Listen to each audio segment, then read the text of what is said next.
Hi, this is Charles Kelly. How you doing? Hope you're having a great day. The warm weather here in London has gone. Well, it's still quite warm, but it's overcast. It's been raining the last couple of days. We had thunderstorms, but that's the way of the world here. We always get a couple of sunny days, and then it rains.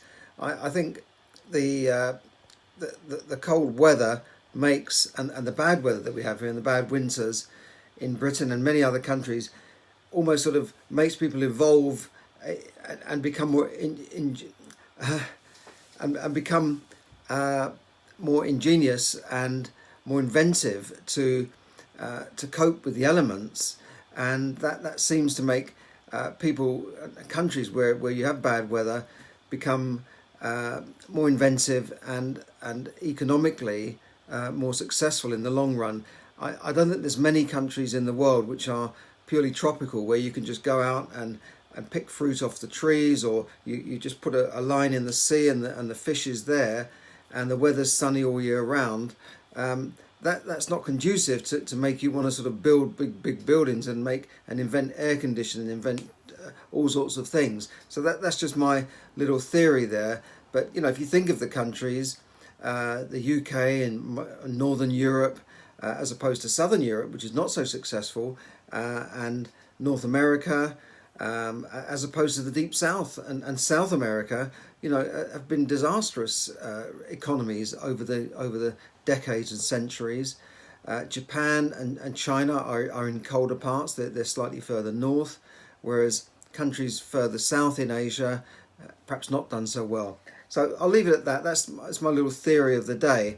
But talking about hot places, many people who have gone on holiday from the UK, and you're talking about thousands, tens of thousands of people who go on holiday from the UK into France, and possibly millions, but maybe there's not millions there right now. But in the summertime, France and Spain, you would have millions of people going from the UK to France and Spain. Now they have been warned, obviously, that maybe it's not a great idea to go because you don't know what's going to happen when you get there. You don't know what's going to happen with quarantine restrictions, and we've already seen that people coming back from Spain have now been forced into self-isolation quarantine restrictions for 14 days, and this only goes back a couple of weeks. So millions of people were in Spain, and they were suddenly told, well, I know you're over there, but when you come back, you've got to go through quarantine because the numbers of people getting the coronavirus in Spain went up suddenly. And also for some reason, Belgium, I don't know many people who go on holiday to Belgium. I did once have a couple of holidays in Belgium, but it's not a place where I must go to Belgium for my holiday to buy some chocolate or go on that canal in Bruges. However, Spain is a mainstay of the British holiday market since the 1970s and 80s. I've been there loads and loads of times. I love Spain, and of course it's guaranteed weather. It's a nice climate. You've got the beaches, you've got the Mediterranean vibe going down there, and not just mainland Spain, but Mallorca and Ibiza, and thousands have been hit by this rule. So when they came back, and when you're on holiday, if they suddenly say, well, from tomorrow or the day after, we're going to put you in quarantine, it's very difficult to get back. All the flights are booked, or it costs a fortune to get back. And having known all that, people have still gone on holiday in the last few weeks to France. France is a great favourite of the British people, particularly the middle classes, who many have holiday homes there, and many people retired there, of course. But it's a very easy choice because you can just get in your car, take the whole family down to the coast, jump on the Eurotunnel, or go on a ferry, or jump on a train from central London, from King's Cross and Pancras, and you can be in Paris in about 3 hours. So it's a great place to go. And you've got all sorts of other crossings across the Channel. It's 21 miles across the Channel. So France is a very popular tourist destination. And France is a huge country, right down to the south of France in the Mediterranean, where you've got Nice and of course Monaco, the independent state, and Marseille, almost on the tip of Africa. And you've got all this space in between. France is a huge country. It takes 2 days just to drive through it, if you stop overnight. And lots of lovely coastal resorts and beautiful. But people who are over there now have been told that when they get back, If they don't get back by 4 o'clock in the morning tomorrow morning, then they will face quarantine restrictions. In other words, they're going to be given a letter saying you must self-isolate or quarantine for 14 days. Will people obey it? I don't know. But if you don't obey it, you could get into serious trouble. But I can't see how they can police, millions of people coming back off holiday from Spain and France and then going into quarantine. So people have really been stuck. And I've seen on the news this morning, people have had to change their plans because, if you come back and you have to self-isolate and quarantine, most employers will not pay your salary. Plus the fact you will not get statutory sick pay because you're not really sick. Even your travel rights could be affected. Are you going to get insurance cover when, clearly it was not a good idea to go on that holiday in the first place. So, we've had these increased outbreaks of coronavirus in France after seemingly being quite safe.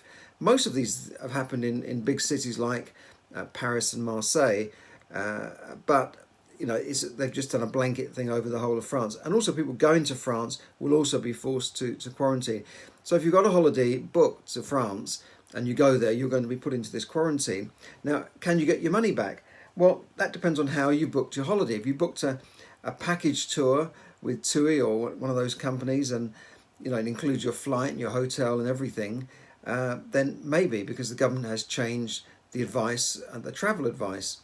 But you're not going to get your money back if you've booked an EasyJet flight and an apartment through booking.com or Airbnb, and you've done a self booking type of situation, which I usually do. Then you could be stuck because you're not covered by the same rules as when you book a package tour. So you may lose your flight if you can't go. I've heard some people say they're still going to go, and when they come back, they'll just isolate. But it's not much fun if you're on holiday and you've got all these restrictions over there, because when they say self-isolate in France, they really mean self-isolate. You only go out to go to the shop with a piece of paper in your hand and I'm going to the shop and to buy stuff. You can't do what they do here and self-isolate and go and sit in the park on a Sunday having a barbecue with 50 other people. France is much tougher on this. So it really is bad. And other countries have been added to the list now today. That's the Netherlands, Monaco, Malta, and some Caribbean nations. Aruba, Turks and Caicos Islands have also been put on this quarantine list. But obviously those countries will not be as, people from those, there won't be so many people from those countries being hit by these rules. But France is the big one today. I feel sorry for those people who've had to cut short holidays, book last minute train journeys on Eurostar. Fares will have gone up if you can even get a seat. It's just real misery. And, it's come at a time when the economy was starting to bounce back a little bit. I always said this week that the economy had dropped in the last quarter by 20%, unprecedented in our economic history, shrunk by 20%. Even, this is like 5 or 6 times the amount it shrunk during the last 2008 recession when the whole world was in recession. So 20% drop in GDP is as the Chancellor said, Rishi Sunak, unprecedented. Now we've seen some of the job sectors increase demand for staff. For instance, we need a lot of debt collectors at the moment. Well, what does that tell you? Well, a lot of people are going to get into debt, aren't they? But now this latest news is surely going to be another hammer blow to the economy, because it affects people coming into the country as well. French people travel here as well, believe it or not, for holidays. And so it's going to affect that as well. It's going to affect our travel industry as well as other countries' travel industries. So it's really bad news. So we've seen this economic dip, and we know that companies are looking for more debt collectors. We know also that the furlough scheme could come to an end soon. We know also that thousands of tenants are possibly facing eviction for non-payment of rent, which is backed up in the courts because earlier on in the year the government said you cannot evict a tenant during this period. So it's like emergency measures. A lot of our freedoms have gone in this period, and one of them is the freedom to say to a tenant, well, you've got to go, you're not paying your rent.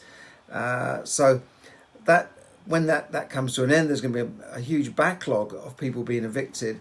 And frankly, I don't think the government here have got the means to house all these people who will be effectively could be on the streets. Normally, there's a duty of local authorities to house people who are homeless, but of course they've they're up to their neck in it at the moment.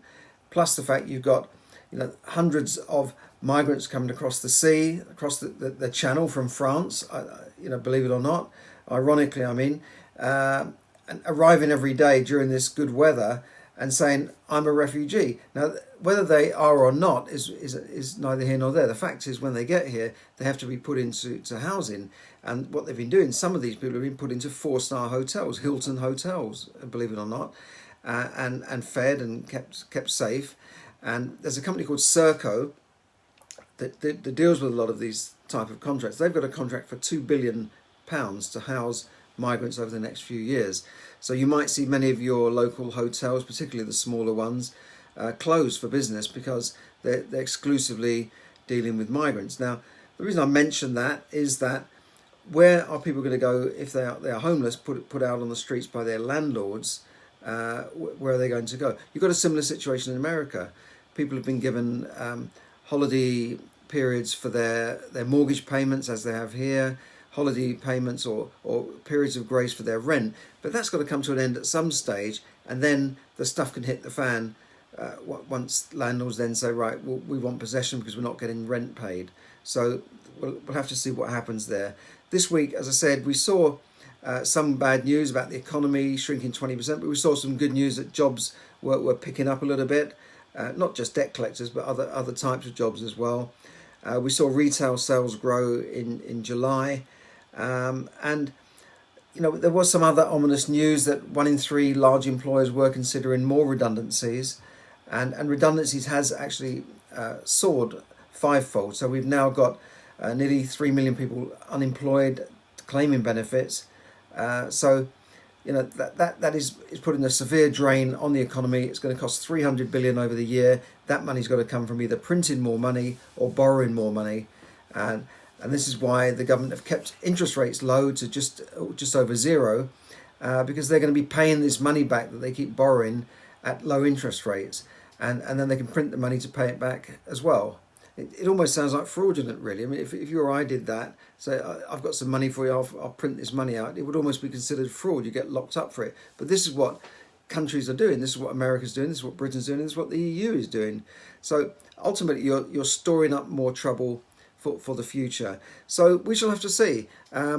Captain Tom Moore was on TV last night. You know, the guy that raised 30 million for charity, the 100-year-old man, war veteran, hero, lovely guy. Lifted the nation's spirits when he raised 30 million for charity by doing laps of his big garden, even though it was causing him great pain, having just recovered from a hip operation where he smashed his hip. And he was on TV last night, did a little documentary on this, and he said, he's lived for some very bad times. The wars, the austerity after the war, rationing, all sorts of recessions, and yet he says he's still optimistic. He said a lot of people say things are really bad, but they're not compared to what he's seen in his time. Born 100 years ago, he's seen some really tough times in the 30s, and he said people think that things are not going to get better, but they will. Things will get better. They really will. So that's I'll end on that note on Captain Tom Moore. Things will get better. Thanks a lot for listening, and have a great weekend. Bye for now.